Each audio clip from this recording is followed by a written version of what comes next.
텍스토머 정품을 꼭 확인하세요. 우리 집 방충망 바꿨어요. 미세벌레 덤벼봐 먼지 모두 덤벼봐 촘촘해서 촘촘만 방충망은 촘촘만 예쁘고 통풍까지 좋아요. 방충망은 촘촘만 주식회사 텍스토머. 텍스토머 정품을 꼭 확인하세요. 우리 집 방충망 바꿨어요.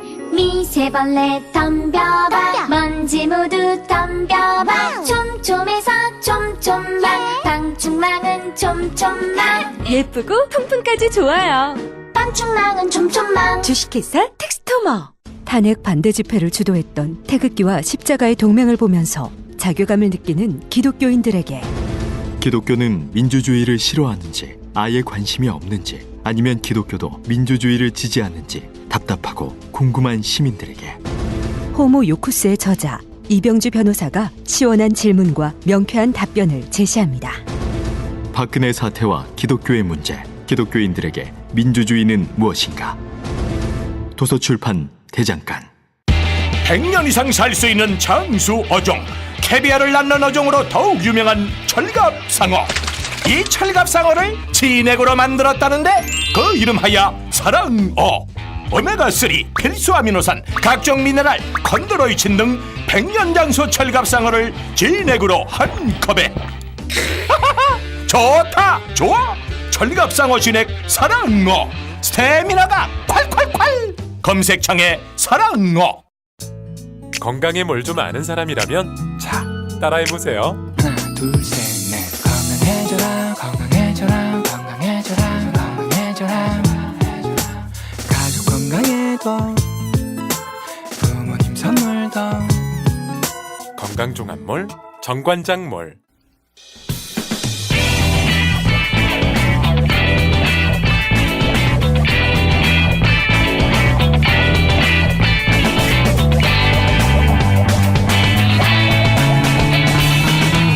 김어준의 뉴스공장. 법원행정처가 판사 동향, 성향을 사찰한 블랙리스트를 작성했다는 의혹, 소위 판사 블랙리스트 의혹이 있었습니다. 네, 그 이후 사법부에서는 많은 논란이 있습니다. 이 문제 저희가 오늘 짚어보려고 하는데요. 현직이십니다. 현 전주지법 군산지원의 차성안 판사님 스튜디오에 직접 모셨습니다. 감사합니다. 예, 감사합니다.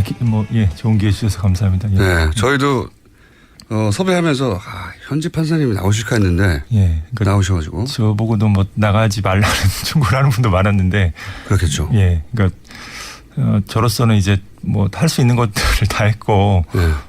이제 그럼에도 불구하고 계속 추가 조사가 거부되는 상황에서 참 뭐 선택할 수 있는 것들이 참 많지가 않아서 아고라에도 뭐 청원을 이제 그러니까요. 아고라에 청원도 직접 하셨고. 예, 예.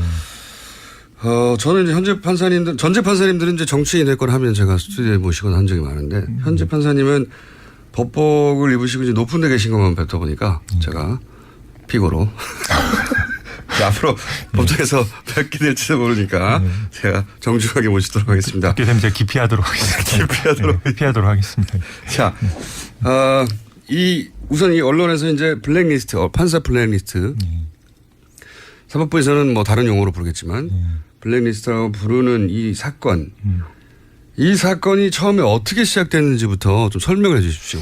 그러니까 이제 항상 제가 3월 25일 그 국제인권법연구회라는 그 판사들의 연구단체하고 그다음에 연세대하고 같이 개최했던 3월 25일 토론회가 있습니다. 네. 이제 행정처와 대법원장 입장에서는 되게 불편할 만한 그 제왕적 대법원장의 어떤 권한 분산이나 비대화된 행정처를 뭐 다시 구성해야 된다. 이제 그런 민감한 내용들을 다룬 토론회인데요. 사실 그거를 막기 위한 게 가장 컸습니다. 예. 처음에 대법원장의 권한을 분산해야 된다. 예.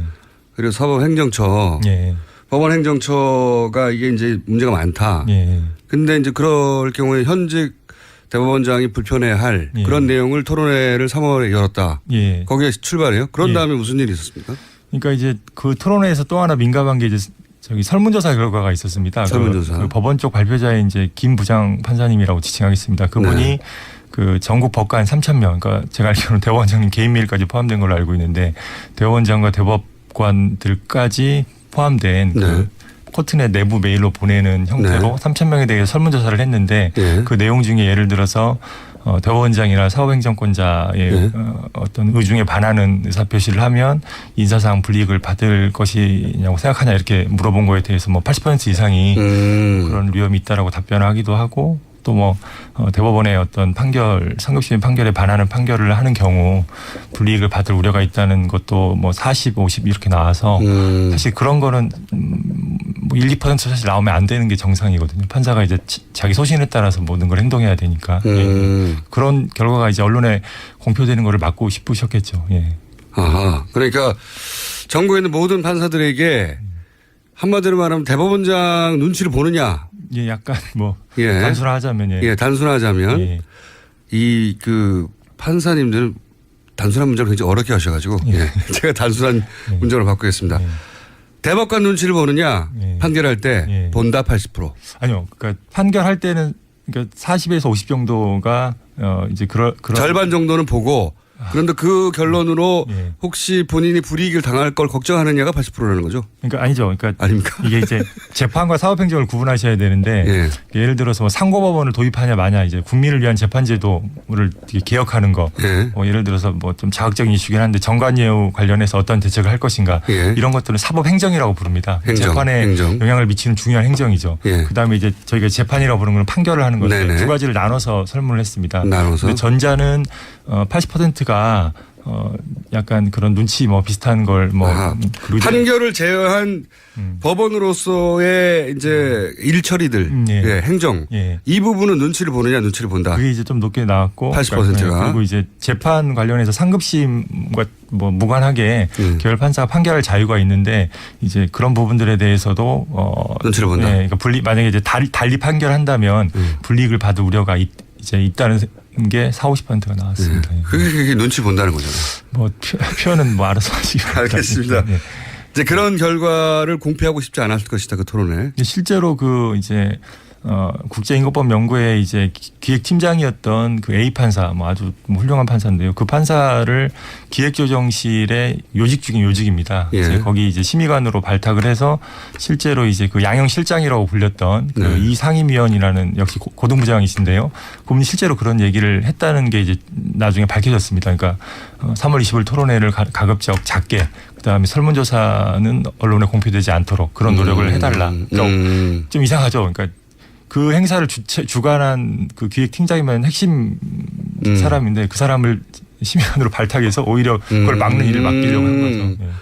그렇군요. 그 행사를 조직한 핵심 인물을 좋은 보직으로 옮긴 다음에 그 행사가 작게 그리고 여론조사, 그 설문조사 결과가 공표되지 않도록 노력해달라고 했다. 예, 그게 사직서를 내게 된 원인 중에 하나가 됐죠. 그럼 이 인터뷰를 했다는 것으로 불이익을 받을지도 모르는 판결은 아니지만 불이익을 받을지도 모르는 생각을 염두에 두셨겠네요. 당연히 자동으로.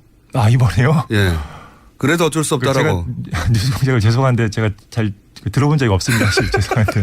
근데 이제 나중에 너무 다행입니다. 들어보셨으면 안 나왔을지도 몰라요. 근데 나중에 뭐 이게 되게 다른 기존에 제가 이제 좀 뭐 출연하거나 기고했던 언론과 달리 예, 좀 뭐 약간 좀 세다거나 아니면 알겠습니다. 영향력이 이미 높다고 늦으셨고요. 이미 늦으셨고 늦게 섭외가 됐다고 제가 알겠습니다.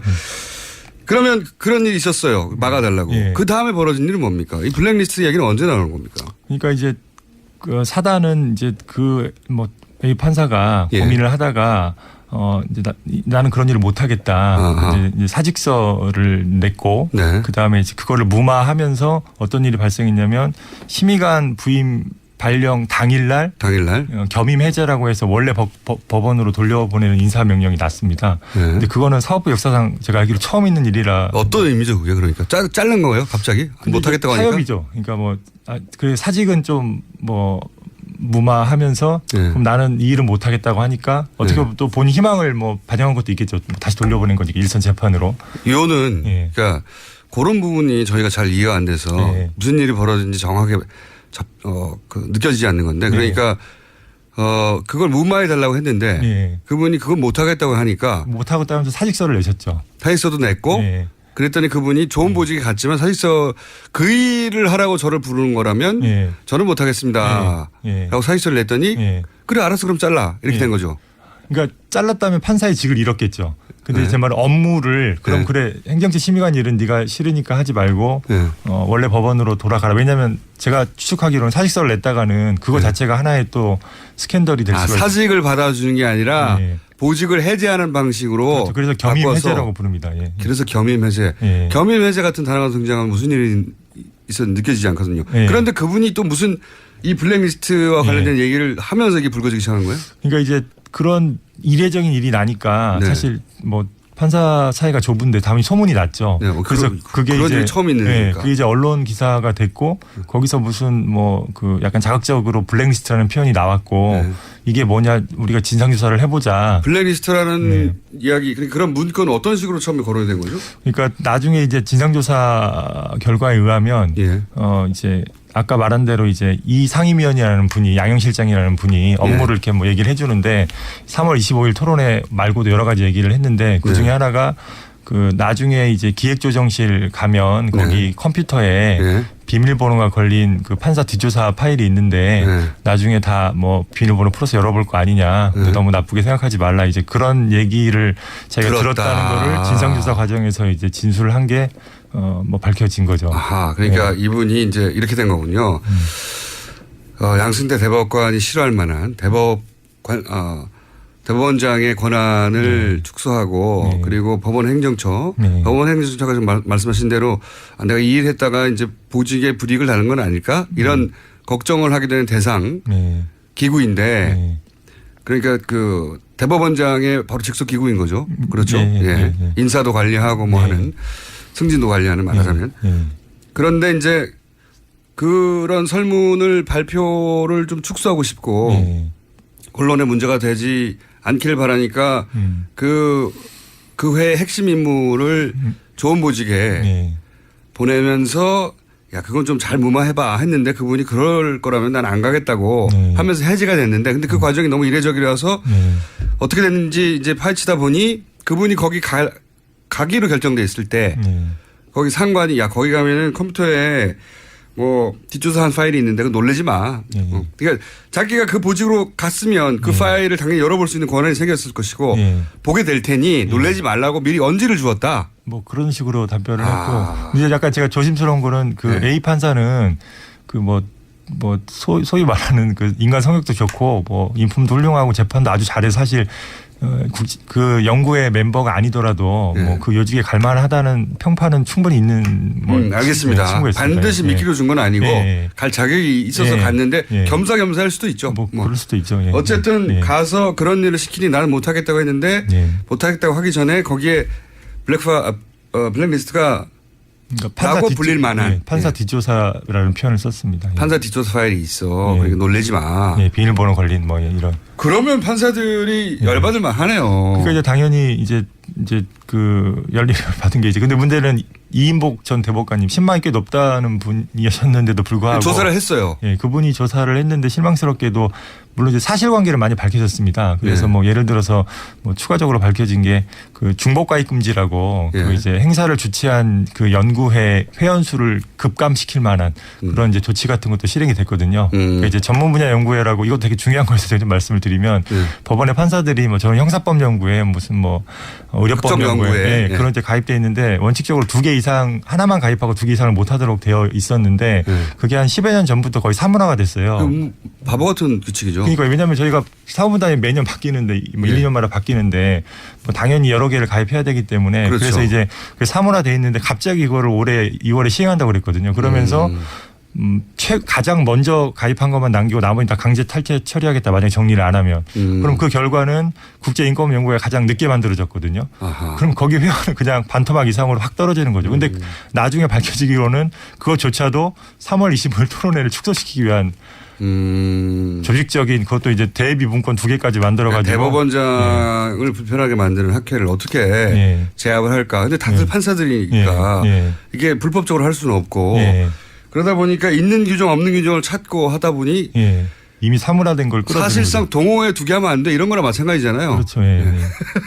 근데 이제 그게 심각한 거는 그러니까 고등부장으로 이루어진 그 서너 명의 그 행정처 실장들이 있거든요. 실장님들이 그 실장님들까지 다 포함한 또 저기 차장님, 처장님 뭐 처장님 대법관이시죠. 그런 회의에서 그런 문건을 만들어서 수차례 회의를 했다는 겁니다. 그러니까 말이 안 되는 거죠. 예. 판사들이 보기에 이게 무슨 조그만 동호회도 아니고 이게 무슨 짓인가 판사들을 상대로 하게 돼서 조사를 요청했는데 조사 결과에 이런 것도 밝혀지긴 했지만 가장 관심사였던 블랙리스트는 사실 밝혀진 게 없나 보죠. 이제 그거 관련해서 기조실에 컴퓨터 자료를 물적 자료를 동결해서 봐야 된다는 얘기가 초기부터 있었습니다. 왜냐하면 거기 있다고 했으니까요. 예. 그래서 이제 이인복 전 대법관님 말씀으로 그러니까 그분이 주도하는 위원회에서 요구를 했는데 행정처에서 거부했거든요.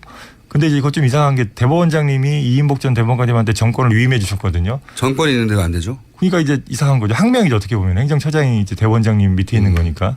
그러니까 이제 의심되기로는 그건 말만 정권이고 정권이 아니었네요. 그렇다고 봐야겠죠. 그리고 그래서 그 진상조사 결과도 그 사실관계가 밝혀졌음에도 불구하고 실장이나 처장, 차장이 구체적으로 어떤 책임을 어떤 관여하에 져야 되는지를 전혀 밝히지 않고 그냥 행정처도 뭐 책임을 져야 된다 이렇게 추상적으로 끝내버렸고 가장 결정적인 그 파일은 조사도 하지 않고. 이게 보통 일반 사기업이나 공기업에서 있었다면 그 책상 그 컴퓨터를 압수수색할 일 아닙니까?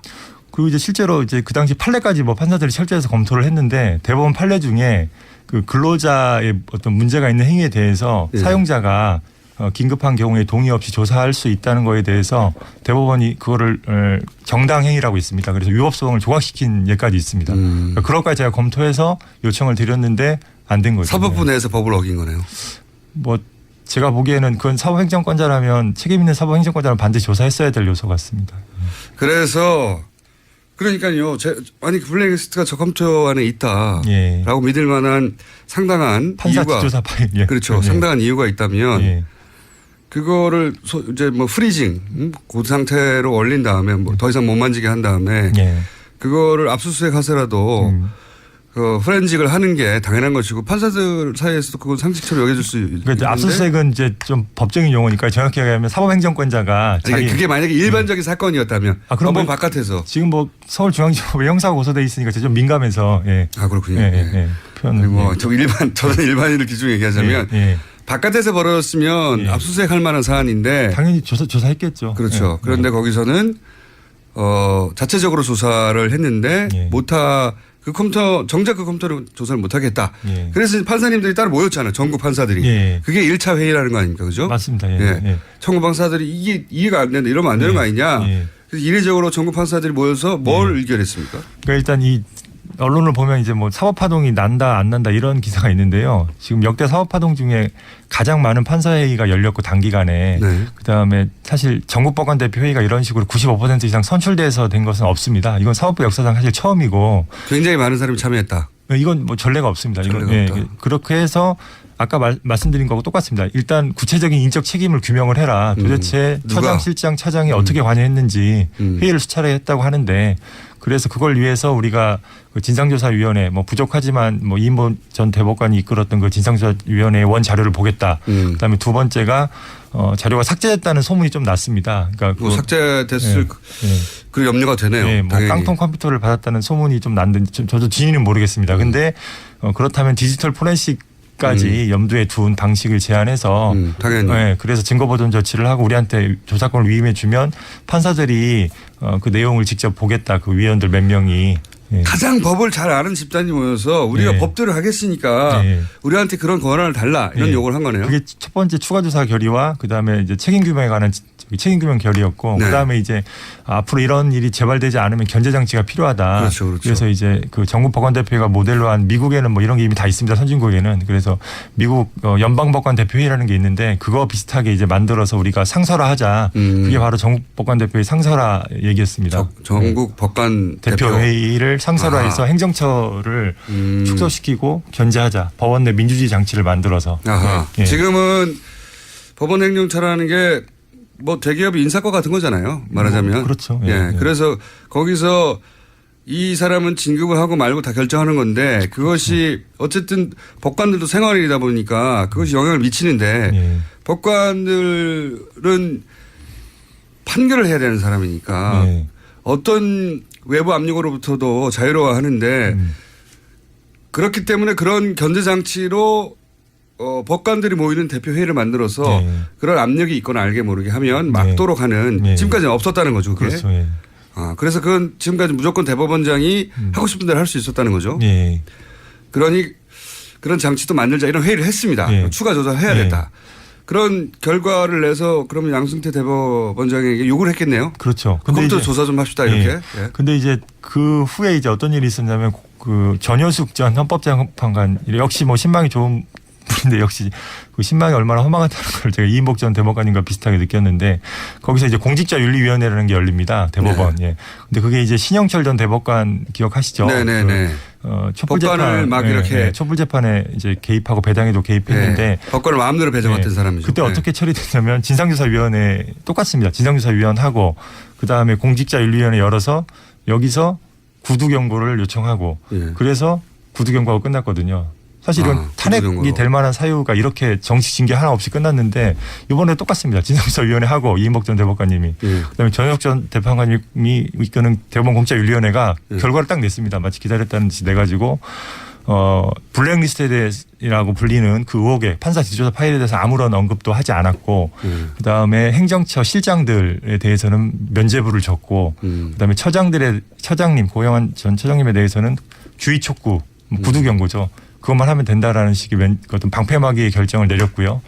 그거에 따라서 그 이제 대법원장님께서는 추가 조사 책임 규명에 대해서는 거부하거나 아무 말도 하지 않고 제도 개선만 하겠다 하면서 갑자기 상설화 결의만 딱 받아서 그러니까 가장 핵심적인 거를 이제 그냥 거부해 버리셨고 이제 그 이제 추가 조사 위원회 위원장이 이제 최한동 부장판사님이 어제 뭐 저도 깜짝 놀랐는데 사직서를 내시는 일까지 이제 이어지게 된 거죠. 그러니까요. 네. 사직서를 낸 것도 언론에 보도됐는데 사실 사직서를 냈다는 게 어떤 의미는 잘 이해가 안 가거든요. 우리 일반인들은 판사님이 대법원장에게 사직서를 냈다. 뭐 사직할 수도 있지. 이렇게 넘어갈 만한 사안은 아닌 것 같은데 이해가 잘 안 가니까 넘어가 버리게 돼요. 그게 의미가 뭐죠? 그러니까 이제 판사 사직해서 사실 뭐 정관 변호사로 일하고 막 이런 식의 사직을 혹시라도 생각하실 수도 있을 것 같아요. 그건 저희 법원이 잘못한 거고 뭐 저는 이제 그런 이미지가 있다는 것은. 근데 이제 아까 A 판사가 그런 부당한 지시를 받았을 때 결국 할 수 있었던 게 뭡니까? 무력한 상황에서 사직서밖에 없거든요. 그러니까 이제 이분도 이게 말하자면은 그런 정당한 요구를 하고 정당한 조사를 해달라고 대법원장이 요구했음에도 그게 무시당하니까 할 수 있는 거라고는 판사들 현직 판사들은 사직이라는 것으로 항명하는 겁니까? 말하자면 항의하고. 그러니까 다른 법관들과 그다음에 국민들한테 내가 사직서를 쓸 테니 제발 이 일을 좀 관심을 가져달라. 그분이 쓴 글을 보면 절절하게 제가 감동한 게 2009년에 우리가 그런 식으로 내부의 자정을 못하고 넘겼다. 우리가 또 2011년에 그렇게 또 넘긴다. 그럼 우리 사법부가 과연 그러니까 제대로 기능할 수 있을 것인가 이제 이런 게 담겨 계시거든요. 사실 그 말씀을 하면서 이렇게 눈물이 글썽글썽하시고 갑자기. 법관들한테 굉장히 중요한 내용이군요 이게. 그러니까 저도 그 아고라 청원 글에 이제 첨부한 글이 있거든요. 근데 거기에 제가 페이스북에서 제가 만약에 이 일이 사법부에서 묻힌다면 판사직을 내려놓을지를 제가 진지하게 고민하겠다. 뭐 이제 저는 뭐 결심이 굳지 못해서 또 안에서 계속 노력은 해봐야 되지 않겠냐는 생각으로 이제 뭐 적어도 올해 말 내년 초까지는 계속 노력을 이어가야 된다고 생각을 해서 그렇게 썼는데 그러니까 이제 뭐 어떻게 보면 이제 최한동 부장판사님 같은 경우는 저는 뭐 결코 나가서는 안 될 분이라고 생각하고요. 뭐 법관의 독립이 침해되는 상황에서 항상 중요한 역할을 해오셨고 이번에도 그렇게 하신 걸로 뭐 저하고 친분은 없습니다. 그래서 사실 대법원장님께서 그 사직서를 저는 받지 않으실 거라고 믿고 싶고 오히려 이제 이런 참담한 상황이 벌어지는 거에 대해서 다시 한번 숙고해 주시고 이런 추가 조사나 이런 부분들도 마음을 좀 돌리셔야 되지 않나 그런 생각이 그게 듭니다. 이제 일반인한테 잘 전달이 안 되니까 하도 답답해서 아고라 청원도 하신 거고 그렇죠. 하도 답답해서 이상한 방송에 섭외를 받았는데 이상한 방송 진짜 제가 듣질 않아서 잘 모르겠습니다. 죄송합니다. 저는 다행이라고 생각합니다. 평상시 들으시면 안 나오셨을 안민석 의원 방송 이렇게 들었으면 안 나오셨을 좋습니다. 나와주셔서 다시 한번 감사드리고요. 이게 사법부 가장 그러니까 입법 행정사법부 중에 그나마 가장 독립적으로 운영되는 거 아니냐. 네. 정치적인 영향이 있지 않고라고 생각하던 사법부도 사실은 결코 독립적이지 않고 사법부 내에서도 판사들의 성향을 조사해서 뒷조사를 하고 있었다면 이게 말이 되느냐. 도저히 참을 수 없다 판사들이. 그래서 헌정사상 가장 많은 사람들이 모여서 물문을 토하고 조사하라고 하는데 조사는 안 이루어지고 있고. 근데 일반인들은 모르고 일반인들은 모르죠 잘 무슨 내용인지. 그래서 답답해서 나오신 건데 그래서 국정조사를 요구하자는 얘기도 했다고 제가 들었어요. 우리끼리 이게 해결 못할 일이면 국회 국정조사라도 요구하자. 그러니까 이제 재판과 사법행정이 구분되기 때문에 사법 재판은 뭐 관여할 수 없는 부분이고 없죠. 사법행정은 예를 들어 뭐 상고법원 이슈 같은 경우도 국정감사 대상이 됐거든요. 그러니까 저도 법률적으로 국정감사나 조사 대상이 된다는 건 뭐 인정하고 사실 필요성도 만약에 추가 조사가 결국 뭐 내부에서 좌절된다면 뭐 그런 식의 요구가 올라갈 거라고 생각하고 저도 그 정당성 자체는 부인하기 힘든데 판사로서는 좀 참담한 상황이라서 그렇죠. 피하고 싶은 거죠. 뭐. 3건 중에 하나인데 스스로 문제를 해결 못해서 입법부에다가 도움을 요청하는 거잖아요. 이 문제, 이 행정 문제 해결이 안 되니까 와서 해결해 달라고 굉장히 심각한 문제, 사법부가 굉장히 위기에 처해 있다. 이해했습니다. 이해했고요. 오늘은 여기까지 해야 될 것 같은데 저희가 이제 2차 회의가 있죠. 2차 회의 결과 또 양승태 대법관 어떻게 반응할지 모르겠는데 만약에 여전히 별다른 반응이 없으면 다시 한번 나와 주십시오. 고민해 보겠습니다. 그리고 이제 그 제도 개선도 분명히 중요합니다. 그러니까 뭐 법원장을 호선하거나 사무분담을 판사의 운영위원회를 뽑아서 하도록 한다든가 이제 뭐 고등부장 승진자를 없애다든가 이런 부분들에 대해서도 계속 관심을 가져주시면 감사하겠습니다. 알겠습니다. 그 전문적인 내용은 2차 회의 후에 대법원장이 받아들이지 않으면 그때 나와서 다시 한번 말씀해 주십시오. 하여튼 생각 적극적으로 고려하고 있습니다. 알겠습니다. 오늘 말씀 감사합니다. 지금까지 전주지법 군산지원의 차성한 판사였습니다. 감사합니다. 감사합니다. 오빠, 우리 어디 가는 거야? 정수 가지. 와, 우리 말 타러 가는 거야? 그렇게 좋아? 고민하지 말고 장수로 오세요. 온 가족이 즐기는 승마 체험과 국내 최대 규모의 말역사 체험관 등 장수에는 정말 볼 것, 누릴 것들이 넘쳐난답니다.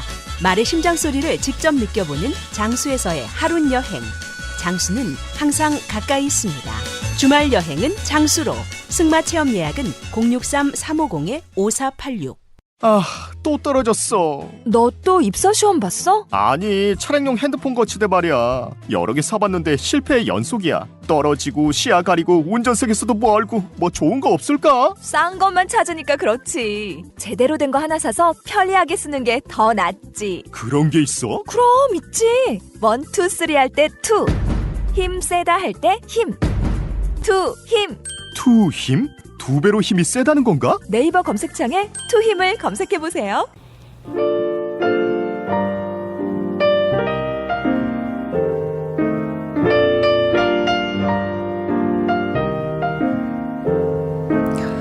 불친절한 AS. 네, 방금 진행한 차성한 판사님에 대한 문자가 많습니다. 네, 힘내시라는 문자, 토닥토닥 한다는 문자. 사실 저도 듣고 깜짝 놀랐습니다. 네, 울컥하셔가지고 방송 중에 제 얼굴을 보고는 울컥하기 힘들거든요. 근데 말씀하시다가 동료 판사님이 사직서를 낸다는 그 절실함이 이제 갑자기 몰려왔나 보죠. 인상적인 인터뷰였고요. 오늘 첫 인터뷰에 반응도 많습니다. 오늘 기록학회 회장님 나오셨죠? 꼭 고정해 주세요. 턴다, 깐다. 현직 교수님이자 현직 학회 회장님으로서 표현력이 너무 맞았습니다. 고정 코너 만들어서 일제강점기나 재연의회 의사록도 소개해 주시고 너무 재밌었습니다. 그리고 판사님 관련 문자가 계속 오네요. 목소리가 너무 사랑스러워요. 아니 사안에 집중을 하셔야지 목소리가 너무 사랑스럽다고. 아구라에 서명하러 갑니다. 판사님 울지 마세요. 판사님 이야기가 너무 어려워요. 전문 용어가 너무 많이 나와서. 예. 판사님들끼리 사용하는 용어들이다 보니 단어가 턱턱 걸리긴 했습니다만 전체적으로는 이해가 되셨을 거라고 봅니다. 네. 저희 방송보다 쉽게 이 사안을 다룰 수는 없습니다. 뉴스공장을 보다 보면 자꾸 공장장에 눈이 가는데 저는 변태인가요? 저는 남자인데. 자, 헝가리 사는 누가 멀리 사나 몰랐습니다. 헝가리 사는 정치자 마침 안민석 의원 오셨는데 반갑네요. 근데 요즘 최근 들어서 누가 너고 가깝나로 변질되고 있습니다. 꼴찌는 접니다 그러면서 베란다 문을 열면 TBS 건물의 정면으로 보입니다. 네. 어제도 또 한 분이 가깝다고 하셨는데 누가 너가 가깝나도 대결 중입니다. 불친절한 S 여기까지입니다.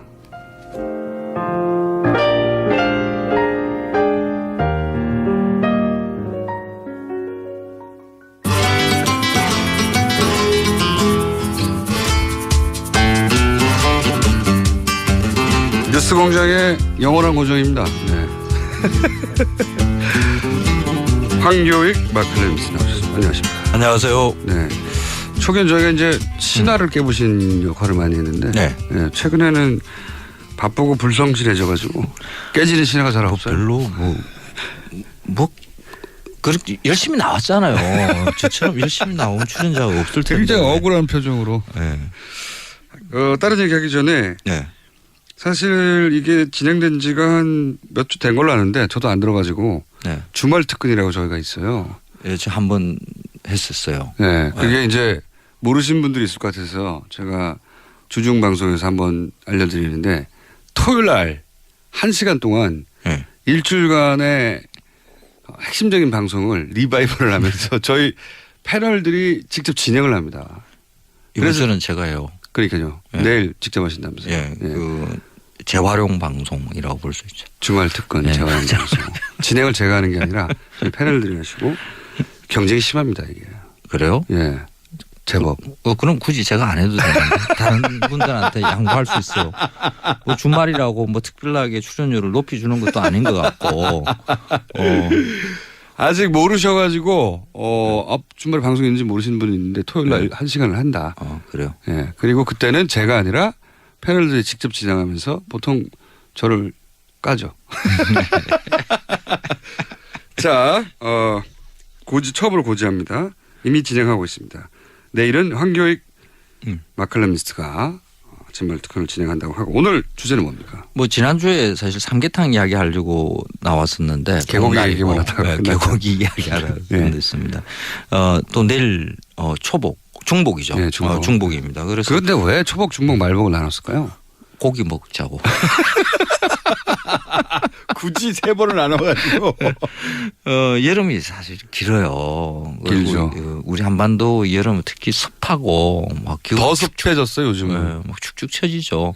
이럴 때 복나라의 풍습들은 우리는 뭐 예전에 조상들이 뭐 속 걸어놔놓고 뭐 개만 잡은 거로 이렇게 이야기하는데 그렇지 않거든요. 천엽이라는 게 훨씬 더 많았죠. 천엽. 네. 개울 옆에서 요즘처럼 뭐 물고기가 뭐 그렇게 귀하고 이러지 않고 그냥 물반 고기반이었을 때 그때 대충 물가에서 뭐 해작거리면 뭐 물고기는 상당히 많이 잡거든요. 그걸 솥에 넣고 우거지 시래기 넣고 된장 풀고 뭐 이게 적당하게 뭐 있는 그대로 이렇게 넣으면 그냥 맛있는 이거 탕이 하나 되거든요. 그거 이제 훌훌훌 겨울 옆에서 먹으면서 일종의 피싸하는 거죠. 그 긴 여름을 이제 3번 그 정도 이렇게 넘기면 또 농사하는데 좀 도움이 되고 뭐 이러니까 막 이게 3번 일부러 계기를 만들어서 예, 그렇게 중복이라고 해서 뭐 초복과 다른 것도 없는데 그렇죠. 그래서 그 개고기가 강력하게 우리한테 머릿속에 이제 들어오는 게 이제 산업화 과정에서 아마 천엽이라든지 이런 것은 이제 뒤로 물러나면서 그게 조금 이제 눈에 보이기 시작했고 또 해외에서도 뭐 비난을 많이 하고 뉴스가 많이 되고. 근데 보신당 개고기에 대한 거부는 이승만 정권 때부터 있었어요. 그래서 뭐 기독교인들이 특히 더했죠. 그래서 뒤로 자꾸 못 먹게 하니까 그 대체로 나온 게 이 삼계탕이에요. 아, 삼계탕이 이렇게 오래되지 않았습니까? 오래되지는 않았어요. 그러니까 복날에 닭을 잡아먹는 풍습은 옛날부터 있었던 거거든요. 네, 그런데 이 닭 탕에다가 그 삼계 인삼을 강조하는 삼자를 앞에 놓고 뒤에 개탕이라고. 저도 처음에는 숫자 3인 줄 알았어요. 인삼에 3인 줄 모르고 뭔가 세 가지가 들어가나? 그래서 삼계라고 했나요? 그렇죠. 이게 삼계탕이라는 이름으로 등장하는 것은 1970년대요. 그 이전에도 이와 유사한 음식이 등장하기는 하는데 그때 이름은 개삼탕이에요. 닭이 먼저고 인삼은 뒤죠. 그러니까 원래 이름대로 그러니까 이 삼계탕을 보면 안에 인삼 그 쥐꼬리만한 거 하나 냄새만 나죠. 그렇죠. 냄새만. 달랑 하나 들었잖아요. 그게 인삼이 주 재료가 아니라 보조 재료죠. 그 안에 들어가 있는 뭐 황기나 대추나 밤이나 마늘이나 뭐 그 정도의 역할밖에 안 하는 거거든요. 인삼이. 그런데 그걸 앞으로 삼계탕이라고 내놓기는 사실 마땅하지 않은 거죠. 근데 왜 70년대에 그게 개삼탕 3이 앞으로 나온 거죠? 인삼이 보양 음식으로 인식되기 시작하고 인삼을 대량 재배해서 민간에서 흔히 먹기 시작하는 그 시점이 1970년대입니다. 역시 또 산업화. 그렇습니다. 상품화하고 연결된 거죠. 그렇죠. 그런데 인삼을 재배하다 보면 그 뭐 3년간 5년간 뭐 이런 것까지 빼내기 그 전까지 중간에 이렇게 솎아내야 되거든요.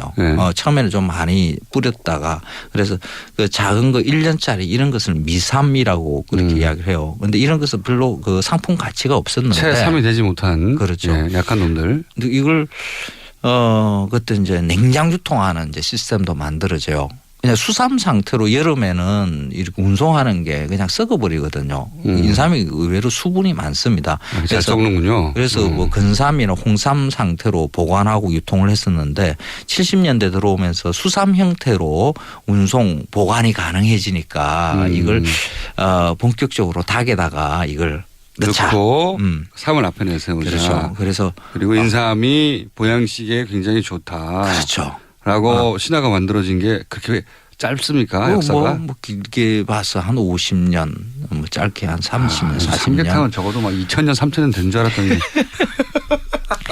50년이네요. 예. 그 조선의 문헌에 삼계탕 이런 거 존재하지도 않고요. 그런데 그 닭을 구워서 먹는 탕이기는 한데 그러니까 조선에 비해서는 사실 우리가 뭐 인삼 하나 들었다는 것 뿐이지 그렇게 맛있는 닭 음식으로 먹는 것은 안 해요. 음식이 발달한 건 아니다. 더 그렇죠. 고도화되고. 그렇죠. 세련되신 게 아니다는 거죠. 조선시대보다 오히려. 그 삼계탕 안에 뚝배기 하나에 닭 한 마리 달랑 들어가 있잖아요. 밥이랑 몇 가지 재료들. 닭 한 마리 뚝배기 안에 들어가는 닭 사이즈 그게 닭인가 하는 생각 한번 해보셔야 돼요. 작죠. 거의 병아리 단계에서 갓 벗어난 중닭 정도. 그 중병아리라 그러죠. 그 정도거든요. 저도 닭을 키워봐서 압니다. 한 20며칠. 대한동물 왜 그 삐약삐약 그 초등학교 앞에서 팔았잖아요. 보통 죽잖아요. 그렇죠. 제가 키운 건 닭으로 컸어요. 닭으로 컸는데 열심히 키우셨네. 제가 잡아먹은 건 아니고요. 사고사를 했거든요. 사고사를 해서 제가 묻어주려고 그랬는데 어머님이 끓였어요. 그거 드셔야죠. 눈물을 흘리면서 맛있게 먹었죠. 그 먹는 식용곤충은 반드시 먹어야 됩니다. 죽으면 먹어야 됩니다. 그 20며칠짜리의 닭을 이렇게 한 마리라는 느낌으로 먹어요. 옛날에 20며칠짜리 그걸 연계 뭐 이러거든요. 그 연계라는 말이 나온 것은 옛날에 이제 연한 닭 연계라는 말에서 말이 연계로 나중에 영어가 붙어가지고 연계가 된 바뀐 겁니다. 이 연계라는 게 복날에 먹는 닭이라고 그거는 이제 조선의 문헌이나 이렇게 등장을 해요. 그때는 연계였는데. 연계. 여기 왜 연계냐면 복날 되면 딱 맛있는 닭이 만들어지는 게 봄에 병아리 깨서 이걸 키우다 보면 복날쯤 오면 보통 한 3개월 이상 정도 돼요. 한 100일 정도 이 정도 이르거든요. 이때 되면 닭이 가장 맛있어요. 100일 된 닭이. 그러니까 적어도 3개월 정도는 키워야 되는 거죠. 근데 그 넘어가면 닭이 질겨져요. 가끔씩 그 시골에 가서 토종닭 판다고 하는 집에 네. 가서 막 돌아다니는 닭 잡아서 장닭들이요. 2시간 이렇게 사람 공격하는. 그렇죠. 그 끓였는데 막 이 이빨도 안 들어가고 뭐 고무 같은 이런 거 있죠. 맞습니다. 예. 그런 닭은 적어도 한 1년 정도 이렇게 자란 닭이거든요. 그러니까 오래 키운 닭은 닭이 아주 질겨. 근데 그 이전에 닭 적어도 한 100일 정도 큰 닭을 갖다가 연하다고 해서. 근데 그게 이제 영어랑 붙어서 어린 닭이라고 영계가 된 거군요. 그렇죠. 그래서 어린 닭일수록 맛있다라는 이런 게 만들어져요. 그러다가 이 100일도 안 된 20며칠로 내려온 거군요, 이게. 그렇죠. 그 사이즈 요만한 거로 먹는 거군요. 네. 그거는 정말 맛없어요. 잘못 알려진. 그 닭은 웬만큼 그 닭고기 고유의 그런 향을 가지고 있어야 그래야 맛이 나는데 그 20며칠짜리 그 삼계탕 안에 들어가 있는 닭은 그 고기 맛도 안 나거든요. 그냥 형태만 닭이지 이게 채소인지 버섯인지 맛이. 채소 버섯까지는 너무하고 예. 퍼석퍼석은 합니다. 그래서 이 삼계탕을 조금 더 맛있게 먹자고 하자면 조금 큰 닭을 가지고 한 마리 다 들어가는 게 중요한 게 아니거든요. 우리는 꼭 닭을 한 마리 먹으려고 그래요. 통닭도 한 마리씩으로 팔고요. 치킨집에서도 한 마리 단위로 팔고 이러거든요. 그러니까 자꾸 닭이 작아져요. 1인분을 한 마리. 1인 1닭 시대 뭐 이런 것들 이게 사실 닭을 맛없게 먹게 만드는 방법입니다. 그래서 우리나라 닭이 유난히 작았던 게 아니라 영계라는 단어에 영계가 맛있다는 잘못된 상식에 꽂혀서 닭이 채 자라지도 않았는데 잡아서 그렇게 된 거군요. 네, 그런 면이 있죠. 그래서 뚝배기 안에 들어가는 닭 사이즈로 우리가 뚝배기를 좀 키워야 되겠네요. 그럼 사람들이 여기 동동 떠 있으니까 그릇 사이즈에 비해서. 예. 그것도 한 방법이네요. 그러니까요. 국가에서 식약청이 어떻게 해야 됩니까 이거. 뚝배기 사이즈 지름을 정해주세요 국가에서. 굳이 한 마리로 먹겠다 이런 생각 좀 버리면 또 닭이 커질 수 있거든요. 그러니까 닭을 마리째 넣는 게 아니라 음식은 먹기 편하게 조리되는 게 가장 좋은 방법이거든요. 큰 닭을 삶아서 찢어서 알겠습니다. 이렇게 해서 그 연계가 잘못된 거다. 원래 연계에서 나오는데 그건 100일 정도 돼야 되는 거고 지금 연계라고 삼계탕에 팔리는 것은 20일 30일밖에 안 되는데 그 맛이 안 난다. 그렇죠. 잘못됐다. 네. 항상 궁금했던 게 있습니다. 이런 주제가 나오면 삼계탕과 백숙의 차이가 뭡니까? 그 인삼 들어가고 안 들어가고의 차이라고 볼 수 있습니다. 그거밖에 없습니다. 허무하네요. 네. 실제 조리법은 똑같다. 그렇죠. 우리가 백숙 끓일 때 보면 뭐 황기, 대추, 마늘 뭐 기타 등등 그 안에 뭐 찹쌀 뱃속에 넣고 이렇게 해서 끓이지 않습니까? 닭백숙이라고 따로 부르는 이유가 그러면 뭡니까? 원래 백숙이라는 것은 그냥 깨끗하게 뭐 고추장이나 뭐 간장 된장 같은 이거 장으로 고춧가루 이런 거 안 넣고 끓이는 게 이제 이렇게 하는 게 백숙이거든요. 그래서 삼계탕도 백숙이죠. 인삼 하나 들어간 백숙. 그러면은 백숙인데 거기다가 삼을 넣어서 삼백숙이 삼계탕이 된 건가요? 말하자면. 그렇죠.